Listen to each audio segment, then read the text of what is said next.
welcome to the Running Channel podcast with me, Sarah Hartley, Andy Baddeley over here, and Rick Kelsey over here. Today, we are going to be answering your questions, plus we're going to cover the topic of should you be stretching before every run? We're back from Paris. Let's get into it. Yeah, I didn't really miss you, and you've said you've got a question, so why don't you just get on with it? Do you remember a few months back? Do you remember? I said runners have certain characteristics which put them all in kind of a similar group when it comes to their outlook on life. And it was about when you come into someone's house, you know, do you take your shoes off? Oh, yeah. Do you just walk straight in, or do you ask the question? Yeah. Should I take my shoes off? And you know, Sarah, you were very much in the naughty camp. So on the way back from Paris, doesn't take her shoes off for anyone. On the way back from Paris, obviously, Sleeps in them. we've been away for a long time. Got back, I was like, absolutely no way am I cooking tonight. No chance. I'm going to do a takeaway. Yeah. Unfortunately, I ordered it 4 doors down, not to my house. Brilliant. So my neighbours got a takeaway. But I was just maybe... So did they eat it? Aha. So this comes to the question. Oh, right. Would you just eat it? You receive a takeaway that is not yours. Runners, would you, A, say, sorry, that's not mine, and don't accept it? Yeah. B, grab it, thanks very much to the driver, and shut the curtains. C, take it, put a note on the road WhatsApp group, hope nobody replies, claim it and enjoy. What are you, A, B or C? I'm going to be C if there was a WhatsApp group. If there wasn't a WhatsApp group, for example, my block of flats doesn't have a WhatsApp group, take and enjoy. So you're B. You're, once again, you're naughty. Sarah. Also, if you were doing the WhatsApp group, you would send something out. But if it was the reverse, you would just not read it. If someone had sent you a WhatsApp message, this is your what do you mean? This is your MO. What do you always mean have I about don't read 45 different groups with unread messages in on your WhatsApp. Yeah, I actually, yeah, I do. That's fair. We have way too many WhatsApp groups. Just so everybody knows, what's her nickname again? Snarky McSnarky Pants? No, her royal snarkiness. So everybody knows what her royal snarkiness is like. Come on. She will walk into your house with her muddy shoes on and nick your Just Eats. Yeah, she'll steal your takeaway. I was A, by the way. If you were A. Yeah. Thank you. I was just going to be like, so that's not mine. So it must what be did someone they else's. do? So our neighbours did a U. They grabbed it, and then we went and knocked on the door, and the curtains were shut. We heard rustling inside of papers. And they had one of those smart doorbells on, so they could see it was us. Yeah. And it was next door, but 4. So we could actually hear them in the garden. I Eating your couldn't food. believe it. Yeah. Did you put it in the WhatsApp group? No, we didn't. Have you seen them since? Haven't seen them since, but I feel like they're hiding from us. Oh. Yeah. Anyway, No, I think most runners are Andy. A. Yeah, I think we're a good lot. I mean, you can hear in my voice how I'm still paying the price from Paris.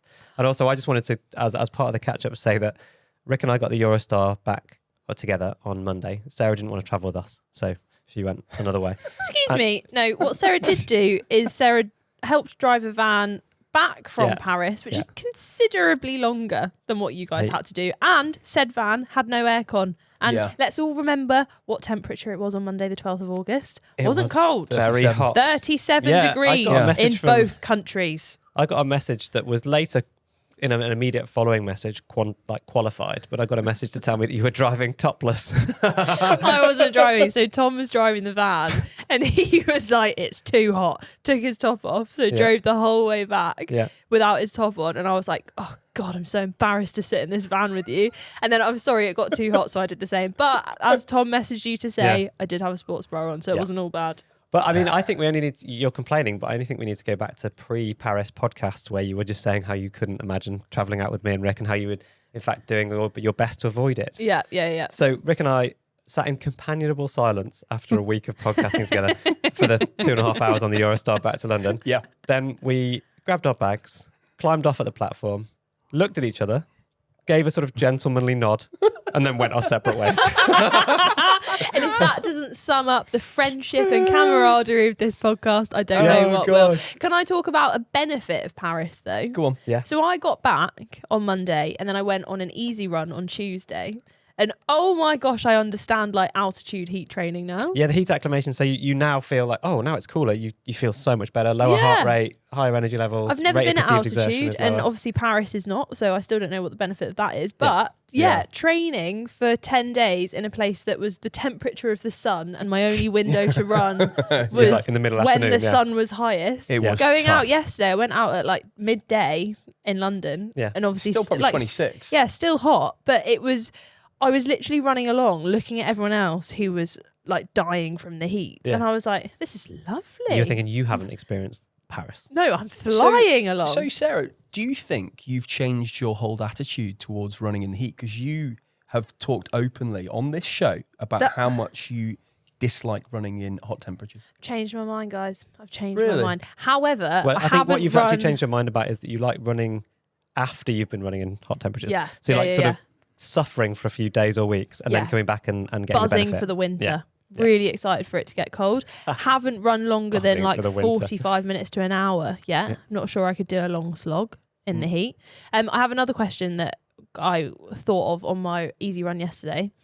When you're running along a pavement, do you see the pavement in the same way I do? In that the pavement is like the road. There are lanes and there are sides. Oh, Sarah, sorry, I've just had this conversation with my father-in-law.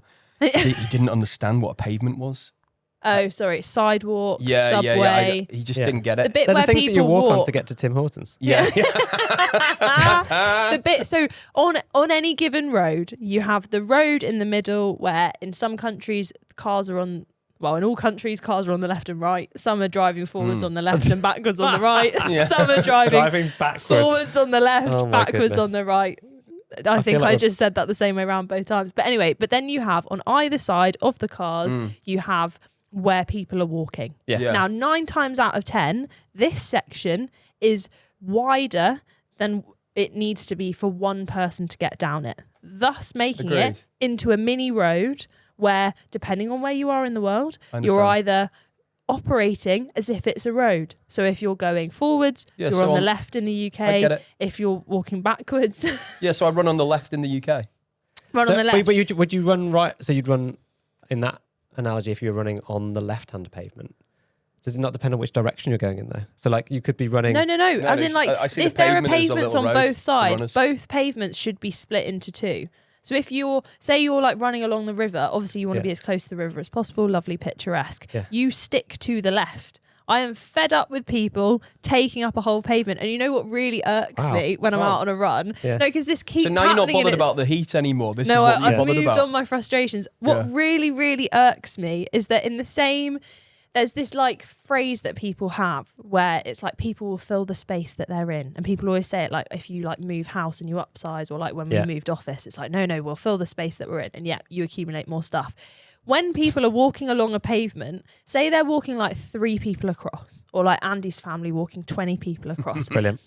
If they We'll all have have our to, little high if vis someone on. has to move in because someone is like either coming towards them or someone's like run up behind them already, as a runner who's also running towards them, I'm like, great, there's now a space. No, they just move back out.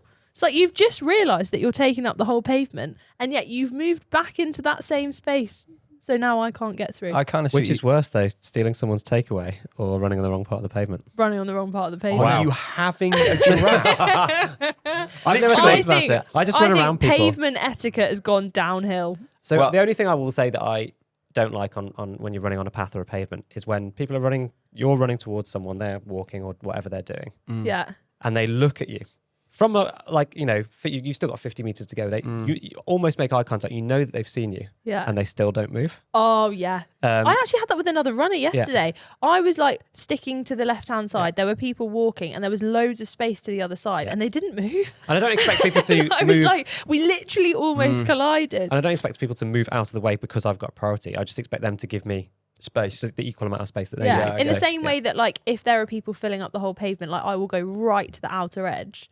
Yeah. But like we need a little bit of room. Well, you know Yeah. what, you two? Maybe if they stretch more, they'd be more flexible to move out the way. oh, lovely segue Oh, we onto haven't what had a was, segue, a real high quality broadcasting segue for a while. should you stretch before every run and how should you stretch before every run? So Yes. this is something that as Rick sat down, he declared that no one does. So Well, if you go to parkrun on a Saturday, tell me how many people you see. What time do you turn up to parkrun? I'm normally 8:59. And 50 seconds. I cut it a bit tight sometimes, but I would say the vast majority, 90%, I would say, do not stretch. No, loads of people stretch. Do they? At my parkrun when I first started going, I would turn up at 8:30 and I would watch people stretch. I would watch people do strides. I would watch people go for a little jog. I think it varies, obviously, from parkrun to parkrun. But Is your parkrun? I think it's very, very low. I think It's because he's arriving at 8:59, so everyone's already done it. All right, no, but when I have turned up a bit more like on time, I've not seen it. But I think one of the reasons this is down to is because the advice around stretching, people are so confused about it, and it's changed so much, certainly compared to 20 years ago when everybody would sit there and do static stretches. You know, when we were at school, we were at university, and it's like, right, okay, let's spend 10 minutes doing static stretches, and then afterwards you should also, stretch down as well. Now it's do the dynamic ones. So people weren't necessarily taught, a lot of people, how to do the dynamic stretching, and then which ones work, which ones don't. So I think there's a lot of confusion around. Should we first break it down? What is static stretching? What is dynamic stretching? What do they mean? Good question. And now you're looking at me, and I've got to answer that properly. I could see Andy's little face being like, don't come to me, don't come to me. Don't come to me. So static stretching is holding a stretch position. Mm-hmm. So it's your classic toe touches. Where you might bend forwards and hold a toe touch for like bringing your arm across the body, just holding. Yeah, for like maybe 10 seconds. Going into a lunge position, holding that to stretch your hip flexors. And again, it's the holding it. That's the static bit. So you're stationary, you're static whilst you're holding a stretch position. Yeah. And then dynamic stretches covers a whole bunch of different things. I would split them into two types of dynamic stretch, for lack of better explanation. One would be activations. Mm-hmm. So you're doing specific movements to activate key muscle groups in order to so you might do clamshells, for example. You're lying on your side with your legs bent and you open your legs up using your glute muscles. And that would be activating your glute muscles to get them kind of ready to work when you're running.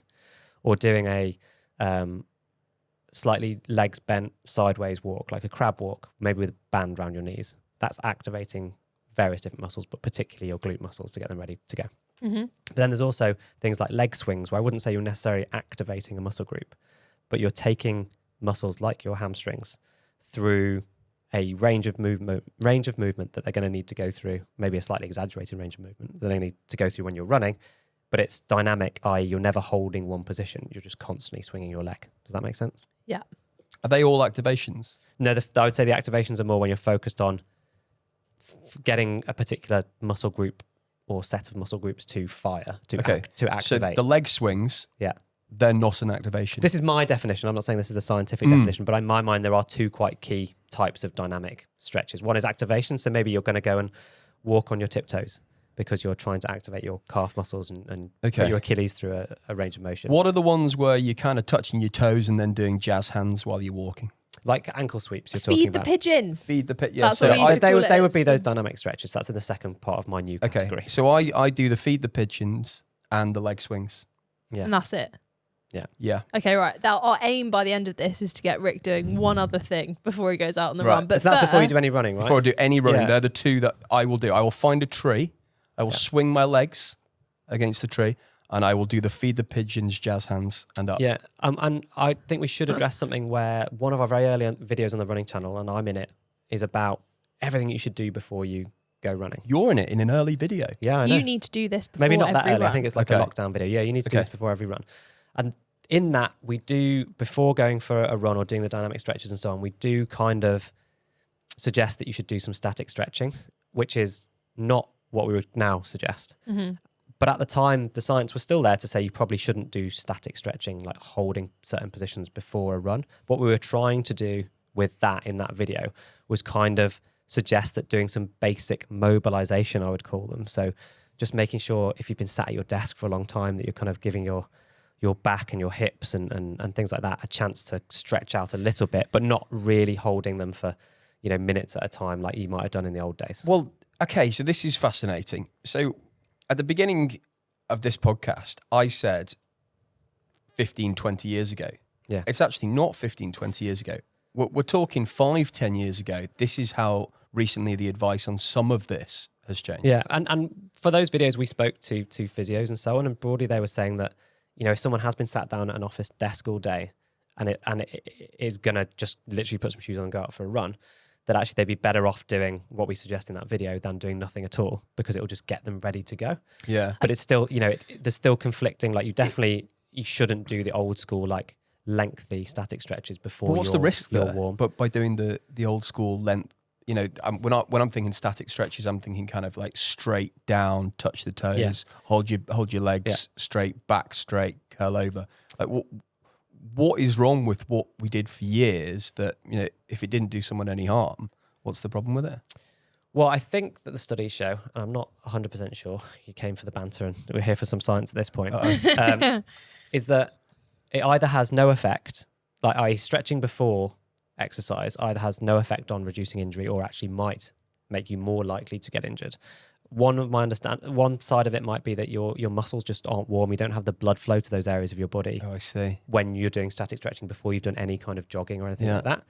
I tell you what, that was a lot of pain for no effect over the years. Yeah, wasn't it? Like bending over and touching your toes. But you can.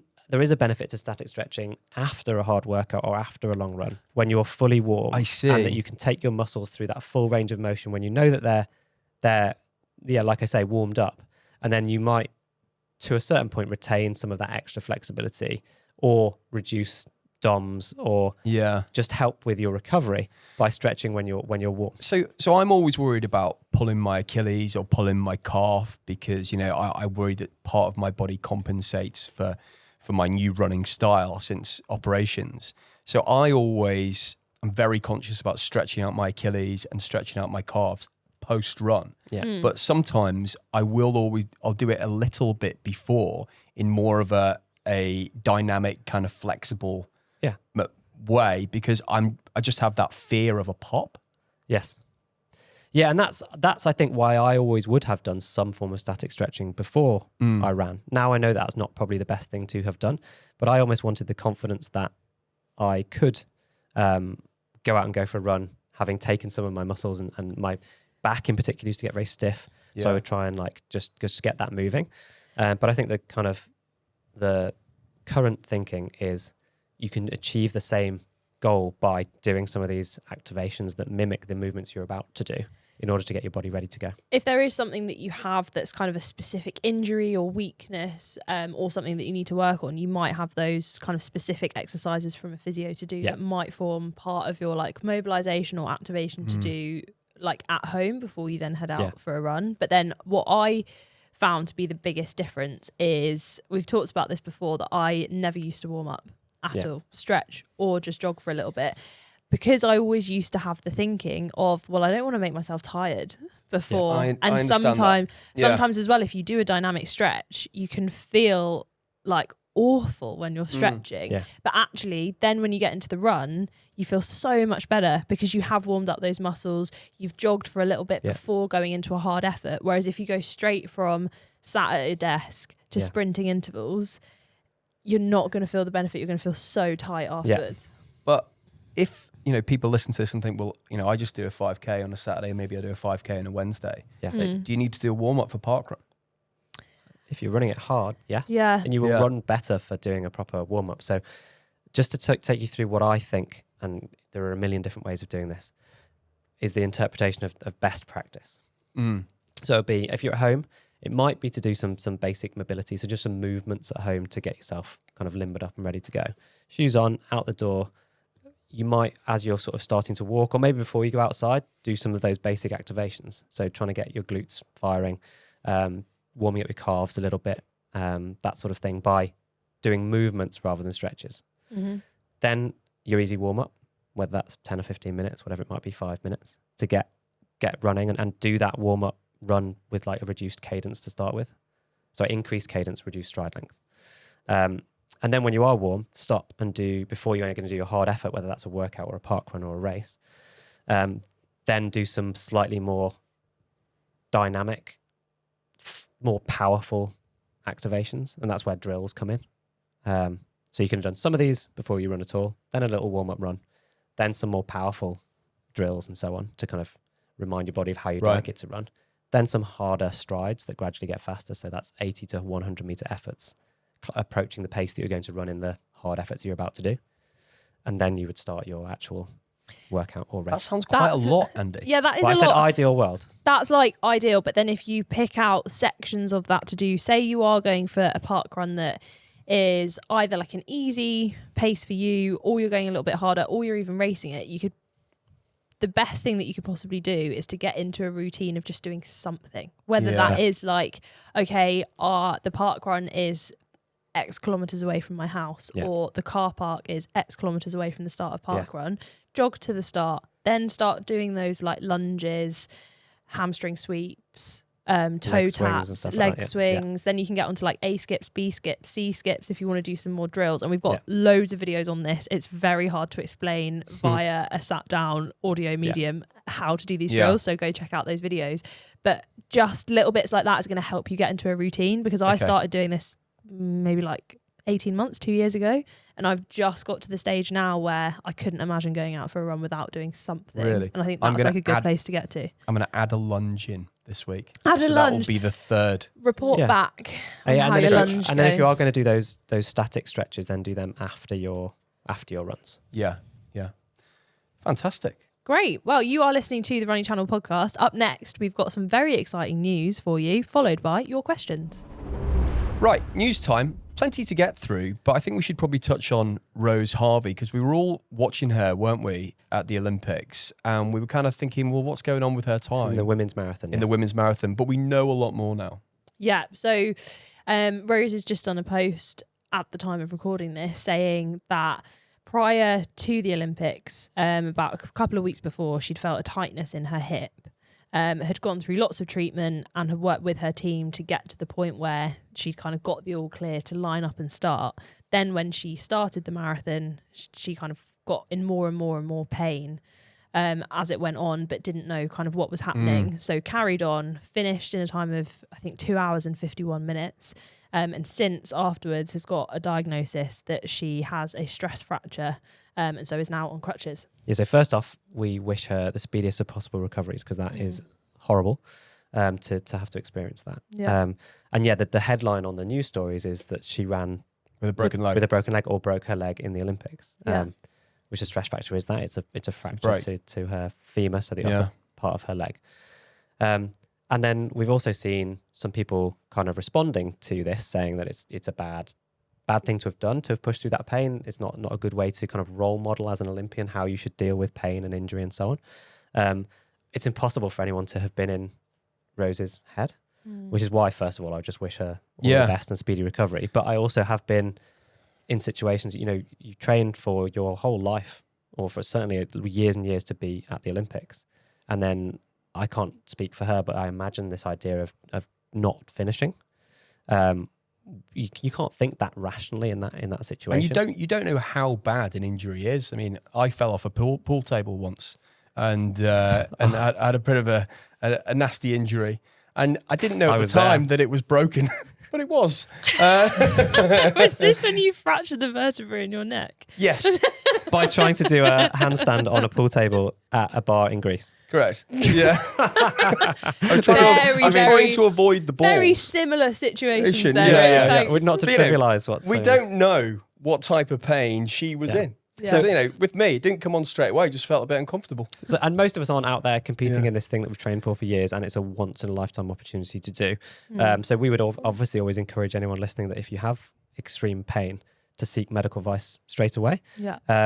But I'm certainly not in a position to judge her for wanting to finish the Olympics and not have a DNF next to her name for that reason. So, but then plenty of people did pull out because of the heat and injury and all sorts of stuff. So it's like you can't judge unless you're in that exact situation. Speaking of the Olympics, yes, I've seen so many people upset this week that there's nothing to watch anymore. Oh, really? But we're here to bring you good news. You don't have to wait that long until the Paralympics starts, and we can have sport back on our TV screens all day long. I mean, the Paralympics in London was phenomenal, and it runs for 10 days. So August the 28th to Sunday the 8th of September. 4,400 athletes going to participate in Paris 2024. And, sometimes you watch the Paralympic Games and it's even more inspiring than the Olympics, isn't it? I think as well, there's the commentary on it is so good as well, because there are, especially from an athletics perspective, there are so many different categories and kind of different sports to look at in terms of the kind of different disabilities that the athletes will be competing with. So when we get to the Paralympics, we will try and delve into that as well. I don't think we're able to do a full kind of day by day, blow by blow, but we're going to do our very best to talk about it and to make sure we can tell and highlight the exciting stories that will be happening there. Yeah, so do email in podcast@therunningchannel.com if you have any questions about the Paralympics or if there's anything specific that you want us to feature. But we thought we'd do a little shout out to 3 athletes from Team GB who we're very excited to watch. Yeah, starting with Hannah Cockcroft, who name might be familiar to lots of people because she's a very experienced athlete. I've got in my notes here that she's got 16 world titles. She's a wheelchair racer. And 7 Paralympic medals. So we'll be rooting for Hannah for sure. Another one is Thomas Young, who was inspired to take on running after watching Usain Bolt. So burst onto the track in 2018 with a double European gold in the T38 100 and 200 metre events. So very exciting to watch them. And also Holly Arnold, who's heading to Paris in unstoppable form. Holly clinched her 6th straight Javelin world title early this year. That's in the F46 class, and we all got into javelin, didn't we, last week? I'm not going to lie, if you sit in the stands opposite where they throw the javelin, it's a bit terrifying. It is coming straight at you. Did anyone watch Coraline in the cinemas when it first came out? That for me was like my first ever 3D experience, and the pre-titles for that is there's like a little sewing needle that comes out the screen. It looks like it's about to poke you in the eye. That's what the javelin reminded me of. Did you know that they changed the javelin specification in the 80s? No, to what? Because it was going, well, there was 2 reasons, and I think the official reason wasn't that it was going too far. But the world record at that point, pre-specification change, was well over 100 metres. Really? So they would have had to clear the field. That would have gone over the high jump. So that would like start to risk going beyond the grass. So that's the problem. Here's your ticket. If you catch the javelin, there's a point. But the actual reason was that the javelin design meant that at that point, because of the specification, quite often the javelin didn't hit the ground point first. It would either land flat, which meant it was almost impossible to measure where it landed.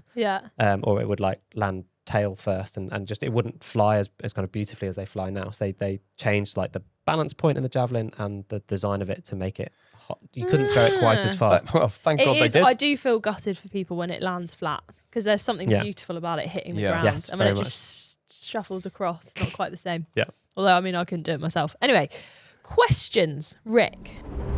Dominic from Quebec in Canada. Hello, bantering trio. I like that. Hello. That's us. My question is about adjusting the different paces we use for each type of run depending on how things are going. Well, I do understand the 80-20 concept and the mileage increase of around 10% each week or 2, still doing that.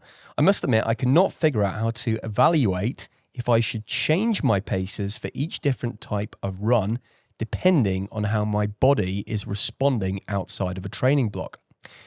Is there a rule of thumb to avoid the need of an all-out race that would also require a taper and some short recovery time? P.S. I'm right next to Tim Hortons with a very polite grizzly bear waiting in the drive-thru. Wow. I don't think there are any grizzlies in Quebec, although I did get a lot of stick when I was in Canada recently from our Canadian listeners and viewers, that the grizzlies are basically just in the territories and Alberta, and actually there are black bears in the rest of Canada, but no grizzlies. So there are black bears in New Brunswick and Quebec, but no grizzlies. Anyway, sorry, this is not a grizzly show. That was the bear news. Come back next week where Rick will be delving into dolphins. Yeah, and it will be as well researched as ever. He's not got a laptop in front of him. He had that all I missed the laptop. All throughout 10 Days of Paris. I missed your little Google. I missed the laptop. Right, so this is essentially about how your body responds, and do you stick with the 80-20 concept and the 10% increase rule? So it's the evaluation of how should they change their paces for each different type of run depending on the body. Like, I mean, the rule of thumb for me is you just listen to your body. So if you have an easy to steady run, which should be 3, 4, maybe if it's a steady run, 5 out of 10 in terms of total effort, then that's different on different days. So setting a specific pace is a kind of a bit too regimented for me way of doing it. So it's just a case of if you're running an easy 30 minutes, then some days that you'll cover a lot further than other days when you're tired. Don't overcook it. So you have to be realistic with yourself and be like, no, actually, I am running at 6 or 7 out of 10 now. I'm pushing it, even though I feel good. And there's a difference between feeling good and how heavy you're breathing and how hard it actually is out of 10. So that's where heart rate's really useful as well. Yeah. But I also feel like a lot of people now don't use RPE, whereas that used to be like that. What? Sorry, rate of perceived exertion. Thank you. That's like a number out of 10. But there are lots of training plans out there. And also, if anyone's using Runner, for example, you can actually change their plans into RPE. instead of into actual raw pace, which I would recommend doing. Because I note my rate of perceived exertion now after every hard run. Yeah. But it's generally just 10. So you're either Was like your 1 nothing or hour 10. run around Paris a 10? Definitely 10. Oh, that video will be out, but please go and watch a video called How Far Can We Run in 1 Hour on the Running Channel YouTube. I think it's the best edit or editor Jack has ever done. It's so good. Rick in particular Really? is so funny. I don't think I am. That I was think I'm definitely miserable. rate of perceived That's why it's exertion 10. Yeah, I and think heart rate will be higher in the heat and things like that as well. But So Yeah. I think for so many people, like I personally am rubbish with RPE. Yeah. Like I don't know. I just look at a pace and I try and hit it, and whatever it takes to get to that pace, I will do. So I think it's actually quite useful to just think like, no, is this easy enough? Yeah, and try and think about what the purpose of the run is. That's the thing here. Like I always bang on about this, but if it's an easy recovery run, then you need to be recovering. So if you can't hold a conversation, then you're running too fast. Yeah. And then if it's supposed to be a threshold run, and you're sustaining that, or a tempo run, and you're supposed to be sustaining that for half an hour or 40 minutes, then make sure it's hard enough, and either use pace or heart rate or rate of perceived exertion, and use different ones on different days because you're going to feel differently. But just try and think about what you want to get out of that run, and then make it easy enough or hard enough to achieve that goal. Dominic has left a footnote for us all. Lovely. Would you like to hear it? Yeah. I'd like to thank the Running Channel team in general. I'd recently turned what would have been a disastrous race into a rather delightful easy run by stealing Sarah's Plan C in London and replacing my goal with simply having fun and enjoying the moment. That's your marathon, isn't it? Mm-hmm. The lovely people taking care of us at the end of the race told me I would have to stay alert, but it seemed like I avoided any serious injuries. Things would probably have been different if I'd not used every tip I could remember from this community during the race, or if Rick's story and him running again had not convinced me to finally add strength and conditioning to my program. S and C. Gosh, I missed the gym in Paris. Gold star, Dominic. Well, Sarah and I managed to go to the gym. The rest of us all went to the gym. There was no aircon in the gym. Absolutely 37 degrees in a gym with no aircon. Yeah. No, I was just doing it in the shower. Why'd you say aircon so weirdly? Aircon. Why'd you say that wrong? Air conditioning. Aircon. Aircon. Aircon. Aircon. Aircon.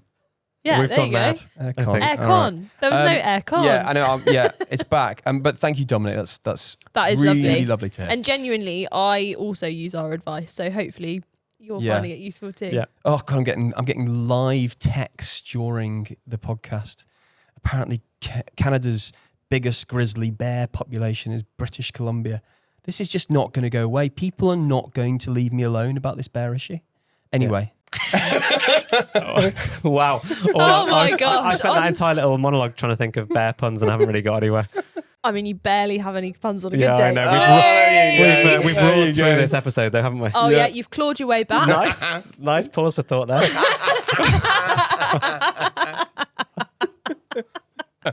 Are you for real? Good. I think we are clutching at straws Hey. now. All right, Yeah. we're done. Don't Okay. say I don't set you up, you two. No, There you go. you You're definitely do that. welcome. Well, it's thanks nice to be back. Yeah. Thanks for bearing with us. We'll be Oh, good. back to normal next week, and we will have had a lot more sleep. This is still very close to 10 days in Paris. Yeah. We're all struggling. We took on a pretty scientific topic actually Yeah, for we the did. first one. Yeah, back. we did. So there you go. Some banter, some science, hopefully a useful amount of each. Yeah. And we will see you next week. Bye-bye.